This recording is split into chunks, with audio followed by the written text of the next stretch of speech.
Private স্যারেরা পড়ান, private যে স্যারেরা পড়ান, সে টিচার হোক আর স্টুডেন্ট হোক, দয়া করে বাড়ি বাড়ি কালকে আজকে থেকে প্রাইভেটে যাবেন বলে থাকেন। আর যারা দ্বিতীয়বার কথা বলতে না হয়, যত দ্রুত পারেন আমাদেরকে আপনারা ক্লাসে ফেরান, আমাদেরকে ক্লাসে ফেরান। আমরা রাস্তায় থাকতে চাই না, আমরা রাস্তার লোক না।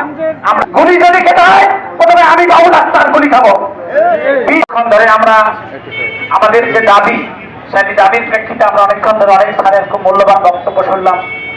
আপনারা একটিবার তাকিয়ে দেখেন তো ওই ছবিটার থেকে, যার মাথা ফেটে গেছে, ওই পুলিশ যাকে ধরে নিয়ে যাচ্ছে ওভাবে একটিবার তাকিয়ে দেখেন ছবির দিকে, আপনার হৃদয় কম্পন করে না স্যার? করে না?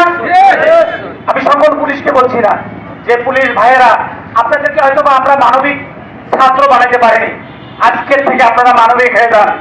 উপর থেকে যদি নির্দেশ আছে যে আমরা শিক্ষকদের বাচ্চাদের, শিক্ষকদের সন্তানদের পড়াশোনা করবো না, আমরা কিন্তু এটা করতে বাধ্য হব। পুলিশ ভাইয়েরা আমরা কিন্তু আপনাদের সন্তানদের পড়াতে বাধ্য হব না পড়াতে। অতএব আজকে আপনাদেরকে আমরা কি বলবো, আপনাদেরকে আমরা হাতে কলমে ক্লাস 1 থেকে শুরু করে বিশ্ববিদ্যালয় পর্যন্ত পড়াইছি। বলার কিছু নাই, বলার আজকে ভাষা নেই। যেভাবে আমার স্যারের মাথা ফাটিয়ে দিয়েছেন আপনারা, আপনাদের ন্যূনতম একটি বিবেক থাকতো, আপনাদের যদি একটু স্যারদের প্রতি শ্রদ্ধাবোধ থাকতো, যদি সেই ছোটবেলার কথা মনে করতেন যে আমি পড়তে বসতাম না, স্যার আমাকে নিয়ে পড়াতে বসাতেন, আমার স্যার সন্ধ্যা নাই সকাল নেই সন্ধ্যা সকাল সন্ধ্যা আমাকে প্রাইভেট পড়াইতেন, স্যার আমি দুষ্টামি করলে স্যার আমাকে আদর করে গালি দিতেন। আজকে যদি এই কথাটা মনে করতেন, আমার এই স্যারের এভাবে ব্যবসাঘাত আপনি করতে পারতেন না। আজকে আবার আপনাকে স্মরণ করে দিতে চাই, অনুগ্রহ করে আর কখনো এই বেয়াদবি কাজটি করবেন না। যদি করেন সকল শিক্ষক কি জবাব দিতে হয় দেখতে পাবেন। সম্মানিত আমার স্যারেরা, কি বলেন আপনারা? আমাদের 20% দরকার নেই? আমাদের কি 1500 টাকা বাড়ি ভাড়ার দরকার নেই? আমাদের যে তৃতীয় চতুর্থ শ্রেণীর কর্মচারীরা আছেন তাদের কয় টাকা বেতন বলেন? তাদের 75% ঈদ বোনাস দিতে এত পরিসরী কেন? এত কেন বিভক্ত আপনারা? আমার তৃতীয় শ্রেণীর আমার প্রাইমারি স্কুলের স্যারেরা তৃতীয় শ্রেণীর স্কুলে চাকরি করেন বলতে লজ্জা লাগে। আমিও প্রায় 2 বছর গভর্নমেন্ট প্রাইভেটে চাকরি করছি, বাধ্য হয়েছি আমি চাকরি ছেড়ে দিতে। আজকে আমরা সেই ছাত্রেরও তৃতীয় শ্রেণী থেকে উন্নত 11তম গ্রেড এবং 10তম গ্রেড তারা দাবি করছেন। এটাও বাস্তবায়ন করার জন্য আমরা সকল শিক্ষক ঐক্যবদ্ধ আপনাদেরকে আহ্বান জানাচ্ছি। কি বলেন স্যারেরা? জানাচ্ছি। আজকে আমরা এই সমাবেশ থেকে ভুবনাবাড়ি থেকে শুরু হবে এই 20 তারিখ, এই 20% বাড়ি ভাড়া আদায়ের দাবি। কি বলেন স্যার? প্রত্যেকটা আন্দোলনের সঙ্গে আমরা জড়িত থাকবো ইনশাআল্লাহ। আপনারা মনে রাখবেন, একটু আগে বলছিল আমার স্যারেরা যে কোনো প্রতিষ্ঠান প্রধান আশা করি আমি ইনশাআল্লাহ এই আন্দোলনের সাথে দিবস পোষণ করবেন না। যদি করেন দয়া করে আমাদেরকে জানাবেন। কত বড় প্রতিষ্ঠান প্রধান এসে কত বড় বুকের পাতা হয়েছে আমরা সবাই মিলে জানি। উপর থেকে কোনো নির্দেশনা আসলে হাই স্কুল আপনারা যারা আছেন, আমজাদ স্যার আছেন, আপনাদেরকে তাৎক্ষণিকভাবে জানাই দেবেন। আমাদের মাদ্রাসার আমাদের আবহাওয়া স্যার আছেন, আপনাদেরকে জানাই দেবেন। কলেজের আমরা যারা আছি আমরা আপনাদেরকে জানাই দেবো তাৎক্ষণিকভাবে। কারিগরির স্যারেরা যারা আছেন তারা জানাই দেবেন। একটুকু বিলম্ব করে যে কাপড় পরা থাকবে সেই কাপড় পরে চলে আসবেন।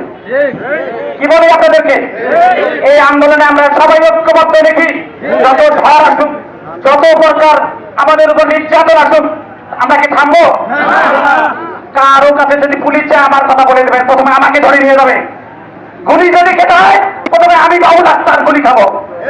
20% বাড়ি ভাড়া এবং 1500 টাকা, 20% বাড়ি ভাড়া, 1500 টাকা চিকিৎসা ভাতা এবং 75% ঈদ বোনাস ছাড়া আমরা ঘরে ফিরবো না। কালকের থেকে, আজকে থেকে শুরু হয়েছে, কালকে থেকে আমরা কঠোর থেকে কঠোরতর হবো। একটা ক্লাস আমরা নেব না।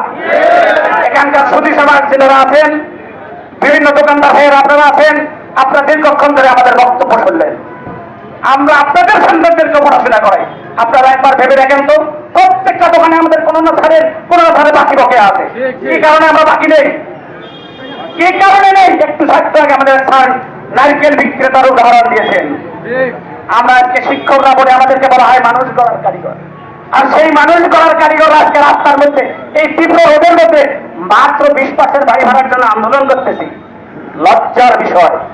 এই সরকারের যদি ন্যূনতম লজ্জা থাকে এবং এই সরকার বাহাদুর তত্ত্বাবধায়ক সরকারের প্রত্যেকটা মানুষ, প্রত্যেকটা উপদেষ্টা যদি প্রাইমারি থেকে হাই স্কুল পর্যন্ত পড়াশোনা করে থাকেন, আর যেন দ্বিতীয়বার কথা বলতে না হয়। যত দ্রুত পারেন আমাদেরকে আপনারা ক্লাসে ফেরান, আমাদেরকে ক্লাসে ফেরান। আমরা রাস্তায় থাকতে চাই না, আমরা রাস্তার লোক না। আমরা বাচ্চাদের পড়াই, আপনাদের সন্তানদের পড়াই, আপনাদের সন্তানদেরকে আমরা তুলে তুলে মানবিক মানুষ তৈরি করি। আমাদেরকে মানুষ গড়ার কারিগর বলা হয়। আমরা রাজা বাদশাহ না হলেও রাজা বাদশাহ তৈরির কারিগর। কি বলেন?